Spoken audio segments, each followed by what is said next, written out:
Well, hello and welcome back to The Lamppost Listener. My name is Daniel. I'm Phil. And this is a podcast where we chronicle transcendent truth by traveling further up and further into the classic works of children's literature. And the extended tagline for that, Philip, that we usually have on the website, we don't say every episode, is that we do this with C.S. Lewis as our Virgil-like guide. And I want to say that today because today we're actually celebrating C.S. Lewis Reading Day. Yes.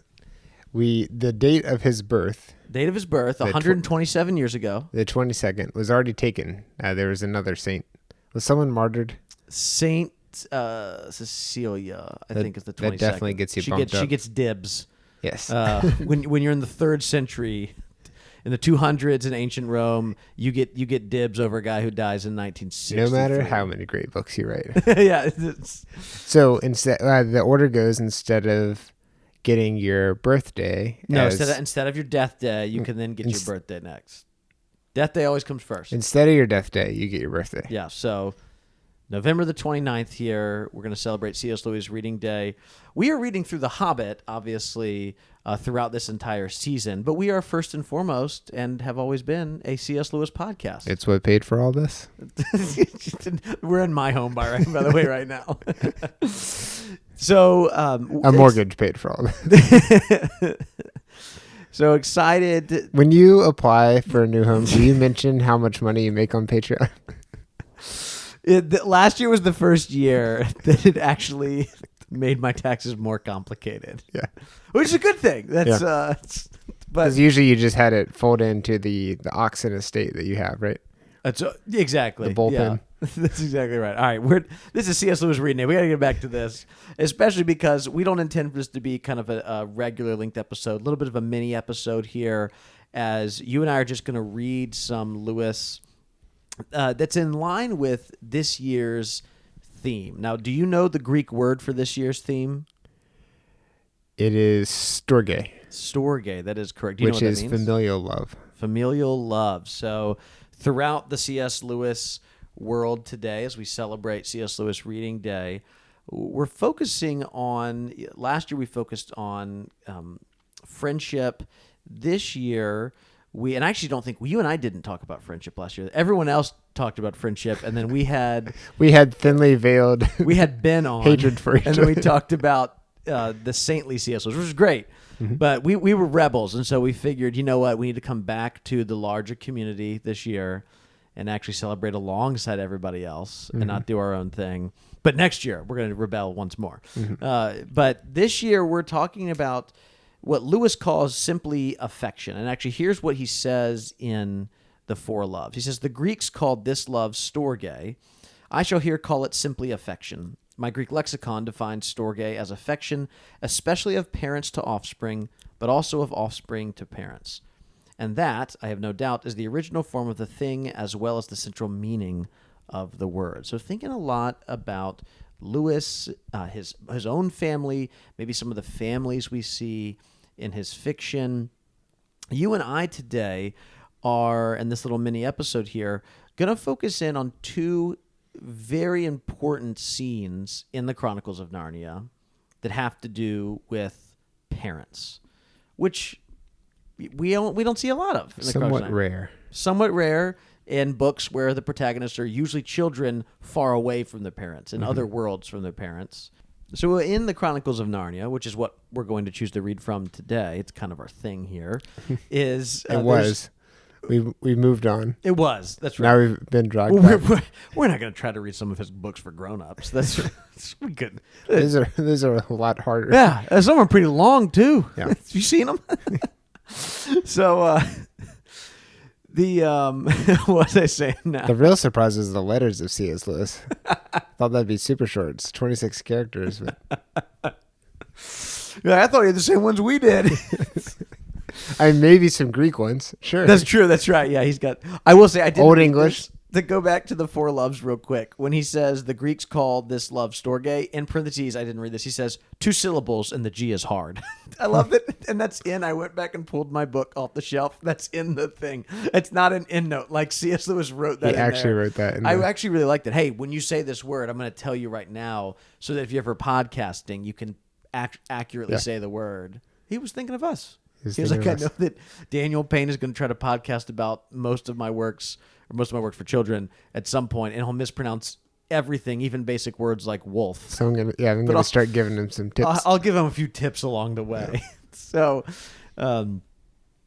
we have got here a scene from The Silver Chair and the Magician's Nephew. Obviously, not a lot of parental relationships that we see across the Chronicles of Narnia, but Rilian, we see some of his relationship, or at least we're told about his relationship with his mother in Chapter 4, A Parliament of Owls in Silver Chair. And then obviously the book, and what we're going to read from in a second, ends with a scene between him and his father, Caspian. And then really different from that scene is the scene at the end of Magician's Nephew, where we have Diggory's mother is not only a character, but is somewhat kind of a plot device in that book as well, too. So I thought, Phil, we could read both the ending of The Silver Chair and the ending of The Magician's Nephew, those particular scenes, and just talk through the way we see that love, especially not just as readers, but you and I both as relatively new dads in the last 5 years. And so I think we can think, and we've both been sons our whole lives. So Yeah. we're really good experts on that. Yes, got that part. Well, I'm going to read here from the end of The Silver Chair. And while I'm opening it up, let's do a little bit of Narnia trivia like we've been doing over on the Dancing Lawn. Phil, who are our two children in The Silver Chair? Why do you do this to me? Oh, it's years of your life. Can you name a single character from The Silver Chair? Prince really.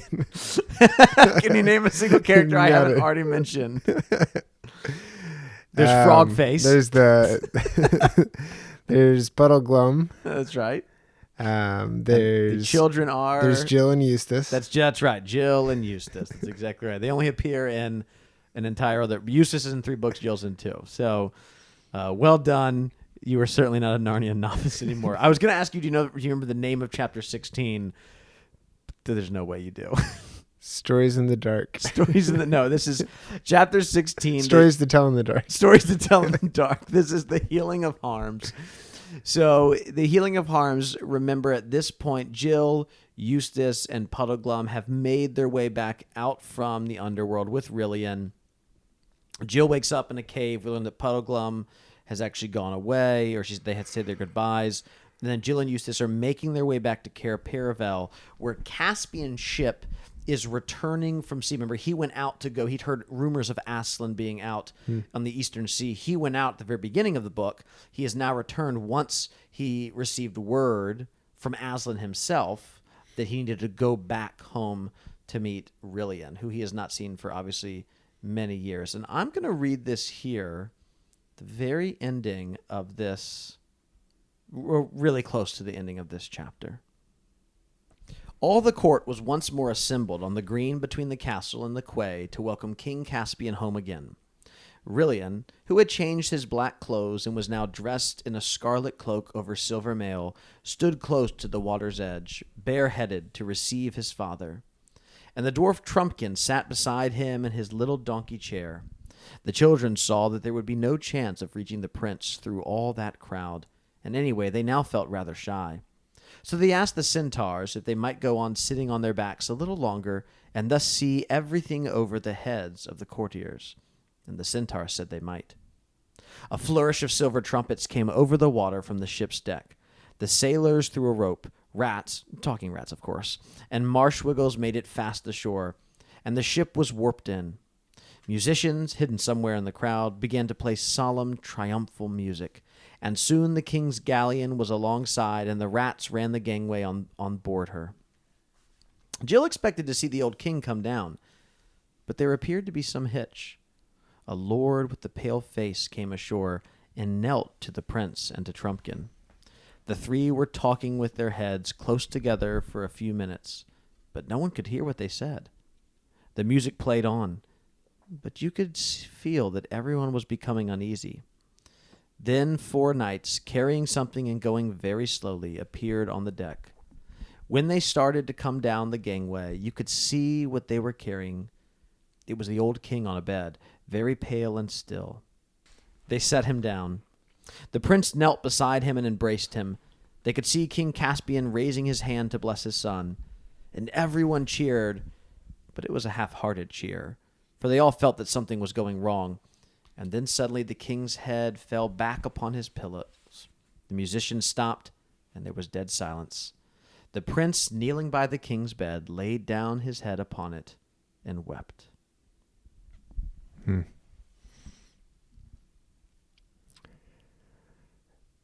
How far is that at the end? Is there? According to the Kindle, it is 95%. Tell me in percentages. Yes. Remember that what will happen next is that Jill and Eustace will go back to where that stream is at the beginning, and Aslan will put his blood into the stream, and we'll actually see young Caspian. And then Caspian will get a few minutes to go into the world, and Aslan will show his backside and scare the rest of the bullies away. Yeah. And then the headmistress will become head of parliament. That's right. Yeah. So it's very much near the end. But let's go back to this, because again, so much of C.S. Lewis reading is about just reading the words of Lewis and spending time with this particular theme as well too, but spending time with his beautiful prose. What do you hear in that as you hear me read it? The prose itself reminds me that there's some authors who you can read any section of a story that you've read many times before, and it just makes you want to read the whole thing again. And this is we've been away from Narnia for a little bit, probably a year and a half at this point, and it just makes you excited for when it's time to go back return. And read those again. One of the things I really enjoy about this, especially as I think about the relationship between Rilian and Caspian and the affection that we see here. I mean, this is literally Caspian's dying wish. We're not inside of his head, but you assume for him as the father, this is his long lost son. And he already knew that his days were numbered. He's lost his wife. Caspian has, obviously, she was killed by the queen. She was the queen. She was killed by the queen of the underworld. And you have here, he makes it back. And we know he's alive because he's able to raise his hand. But this is his final kind of act, is to bless his son. And I was just thinking about this a little bit as I was getting ready for C.S. Lewis reading day here. We were reading as a family through the blessing of Jacob in Genesis, as we were reading through some of Genesis as a family together, and kind of trying to explain to my own son, like, what is this blessing? What does that mean? Because that's not kind of out in our culture. It doesn't has similar connotations.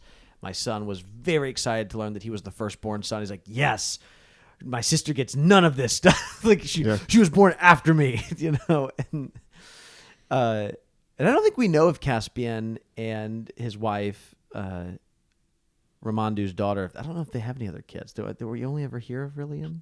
Yeah. Is that right? If there are any, Lewis didn't write about. Yeah. In very Narnian fashion, like, oh, there might have been more, but Lewis he didn't care. Yeah.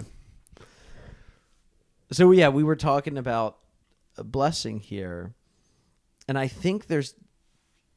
Well, let me ask you, what do you think is going on here in this final moment? Put yourself inside the head of these two characters, inside their heads. Well, he's been away for so long, right? They've been separated for this long amount of time. At this point, Caspian's wife has died long ago. And Caspian's been away, and he's at the end of his time.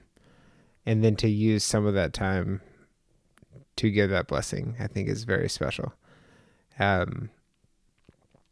also that you can tell that the relationship between the two of them is still strong. And then also between Caspian and his subjects is still strong. And it's that weird mix of, there's kind of like a half-hearted cheer. Yeah. And it's not a super happy moment. It's also not sappy, and it's also not terribly sad. It's just, it kind of seems inevitable that this is how things are going, but then there's also this hope on the horizon. Yeah. You get this last little, can you imagine what that would be like to be about to die, and then to have this chance to go back as your younger self and be in another world real quick? He's dead though. I mean, after that, he is dead. It's not like that younger self is he's literally dead. But he gets to go back for just a moment. That's right. You're right. Yeah. You're exactly So right. it's a balance between the two. Yeah. The half-hearted cheer is the thing that I am most intrigued by here, and for a couple of different reasons. Obviously, it's half-hearted because this father and this son have finally reunited, and the people are excited about that. But it's half-hearted and sad because obviously Caspian has died by the time that we see that his head has fallen back on the pillows, right? But then there's also kind of this sense of melancholy. It's this bittersweet thing, which is true of all parental relationships. This is the best case scenario. Every parent would love to be like, my final moments are blessing my children as my lasting legacy, and not because it's like, oh, it's how I'm going to live on, but more as like that is the people I've had this love, this affection, this storge, this relationship with. Lewis talks a little bit in The Four Loves how it's instinctual in a way. I think any of us who are parents know that there is this instinctual love. There still is a love that you have to work at sometimes with your children, but it comes so naturally. It's just so built in, and it feels like it's been 100% the whole time, from the moment, even before they're born, but you haven't met them yet, and then they're born, and then just my wife and I will put them down and then watch a video or two of us interacting with them. Everybody does that. Oh yeah. It just reminds us, oh yeah, we love them so much. Yeah. And so I think so what's bittersweet about that is this is good. Like this is good and right for a parent to die and leave their child. That's not at a time like, I mean, we're told that Caspian is a very old king, right? This is, I mean, it's many other things are sad, but like he's dying as an old man entering into the presence of Aslan. There's nothing better. I mean, obviously they've missed all these other years, but this moment itself is good. And yet, of course, it's painful because there is a separating of that affection, right? That relationship is not going to be the same. There is a material separation that is now a physical separation that's occurring. And so I think that is somewhat what's going on here too, not just the reuniting of these two after a long time, but there is that sense of affection. And I think that's great for us to then move into The Magician's Nephew, which I think you're going to read a little bit from here because it's a very different reuniting between parent and child at the end of a book. So this is from The Magician's Nephew. Do you know what chapter this is from? You just gave me the text. This is chapter 16. The Magician's Nephew. I believe that chapter 16 of The Magician's Nephew is the longest chapter of any chapter titles, not like written chapters, because it is the end of this story and the beginning of all the others. Here we go. Then Diggory took a minute to get his breath, and then went softly into his mother's room. And there she lay, as he had seen her lie so many other times, propped up on the pillows, with a thin, pale face that would make you cry to look at it. Diggory took the apple of life out of his pocket, and just as the witch Jadis had looked different when you saw her in our world instead of in her own, so the fruit of that mountain garden looked different too. There were, of course, all sorts of colored things in the bedroom, the colored counterpane on the bed, the wallpaper, the sunlight from the window, and Mother's pretty pale blue dressing jacket. But the moment Diggory took the apple out of his pocket, all those things seemed to have scarcely any color at all. Every one of them, even the sunlight, looked faded and dingy. The brightness of the apple threw strange lights on the ceiling. Nothing else was worth looking at. You couldn't look at anything else, and the smell of the apple of youth was as if there was a window in the room that opened on heaven. "Oh, darling, how lovely," said Diggory's mother. "You will eat it, won't you, please?" said Diggory. "I don't know what the doctor would say," she answered, "but really, I almost feel as if I could." He peeled it and cut it up, and gave it to her piece by piece. And no sooner had she finished it than she smiled, and her head sank back on the pillow, and she was asleep. A real, natural, gentle sleep, without any of those nasty drugs, which was, as Diggory knew, the thing in the whole world that she wanted most. And he was sure now that her face looked a little different. He bent down and kissed her very softly, and stole out of the room with a beating heart. taking the core of the apple with him. For the rest of that day, whenever he looked at things about him and saw how ordinary and unmagical they were, he hardly dared to hope. But when he remembered the face of Aslan, he did hope. That evening, he buried the core of the apple in the back garden. Oh, that was even better than the last reading. Oh, you're wiping your eyes over there. I think I'm allergic to your candle. Not too late. Tell me about this as you read that. Very different than what we just read in Silverchair. Yeah, this one is more the love coming from the son Exactly. to the parent, and just because of the description, I'm thinking of the people that I've lost to cancer, or the people that have lost especially a parent to cancer. And so a friend of mine lost her mother to cancer in high school, and I met the mother shortly before she died, and so I have a picture of what this could look like. What this pale, your life is almost gone look, and just you can barely move. You're not sure what you can and cannot do, including something simple like eating. And just I haven't even experienced that that closely, especially not with a relative, someone I'm directly related to in this way. But I can imagine, I can extrapolate from those other experiences. And then that not even daring to hope for a while, but then being able to hope, in this case in Aslan, but in our case in hope in the Lord. It brings up a lot of memories and a lot of feelings, just in that short amount of text. Yeah, I love that Diggory's hope for his mother, and in some ways we see this if you go back further in the story. Obviously, we're not reading the whole book right now. We could do it again. We've already done it once, though. Yeah.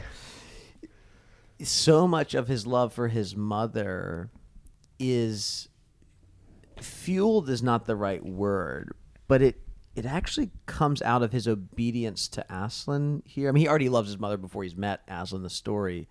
But if you think about the temptation to give the apple to Jadis, or you think about what he's feeling as he's coming back and he's seeing this apple, and he's, there's a scene right before this where he comes back and realizing no time has passed. And then that I've always wondered if Diggory himself is thinking, like, what else could I do? Like, are there more ways I could use these powers or these things from Narnia to better myself? He's like, but his only goal is focused actually just on saving his mom here. And there's obviously the big meta narrative, which is this is Lewis rewriting his own story. Lewis, his own mother, dies right around the same age that Diggory is here, and it wouldn't be all that surprising for Lewis to have killed off this mother, but instead he saves her as the author. She's revived here, and so that, and she gets better, and it's a very happy ending. And so Lewis is writing that for his character, the ending that he didn't get to have, right? I think he's, 8, I think, when his mom passes away? 8 or 9, I think.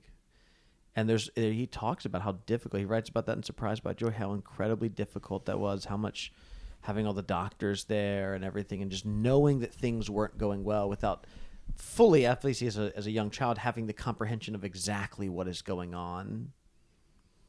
And so he writes, Diggory gets to have that moment of, and you certainly know that you got to assume that Lewis, as many people do, when you see that kind of a loved one, especially a parent who's supposed to be the person who you don't have to worry about, at least when you're a kid, right? They have everything taken care of. I think about like when my kids climb into bed with me whenever they're scared or something, and like let's say there's thunder, and one of my kids comes and gets in the bed, and it's like, look, I can't do anything to stop thunder. You know what I mean? Like, I think you have some misplaced judgment in my strength versus the world out there. But it's just me. It's my presence, right, that is comforting to them. They're still young enough, thankfully, to not know what I can and can't do. Yeah, which is healthy. Which is good. It's good at this age. So I think both of those two are just really beautiful examples of what this kind of love can look like, and the way that it is something that is prevalent and exists in all of our lives. Lewis talks about that with some of the four loves are not loves that everyone experiences. I think it's somewhere in the chapter on affection. He talks about how these are the loves that are the most natural. And I think I said it earlier, something about them being the most instinctive. These are loves that just naturally occur. We can't really fight them. We have, in a good way, because God loves us. Therefore, we just love our children as well, too. It becomes instinctual, hopefully, right? Like it should be there, and it is. In a similar kind of thing, we have that desire to look up to our parents. And obviously, there are many broken families that don't have these relationships. I'm not saying everyone has this kind of thing. But when things are right, our relationships with our mothers and fathers are ones where we still look up to them, and we find our own courage. I mean, so much of Diggory's courage comes from his own mother, despite the fact that she's withering away in bed.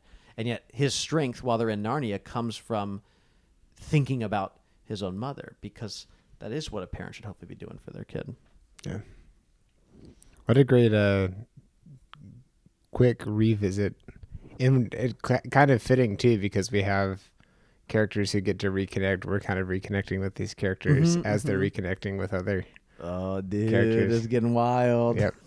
We just need one more layer. One more layer, and now it's an Inception. So. And then we can plant an idea. Well, any final thoughts here for 2025 C.S. Lewis Reading Day?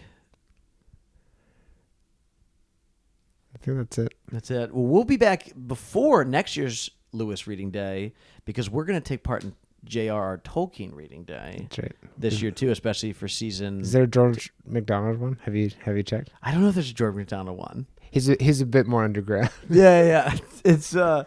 I don't know if we could do 3 reading days a year. That's getting kind of intense. Do you think Aldous Huxley and JFK are a little salty that C.S. Lewis won this one? That he gets a reading day and they don't? Yeah, they have to use like their baptism day or something. yeah. They can't use their death day because, again, Saint Cecilia took that one. Yeah. Maybe they could do their own birthday. That'd be fun. Sure. Well, we won't do our kind of full length end credits in this little mini episode, but always a big thank you to David Bates and Andrew and Matt over at Pints with Jack, who really got this holiday off the ground 2 years ago. It's always fun to celebrate across the internet and across the world this author that we love so much, and just being able to read his words. So if you're listening to this today, take some time, maybe go find your favorite Lewis book, pick up just a page, and just spend some time reading the words of this incredible author. Yeah. See you soon.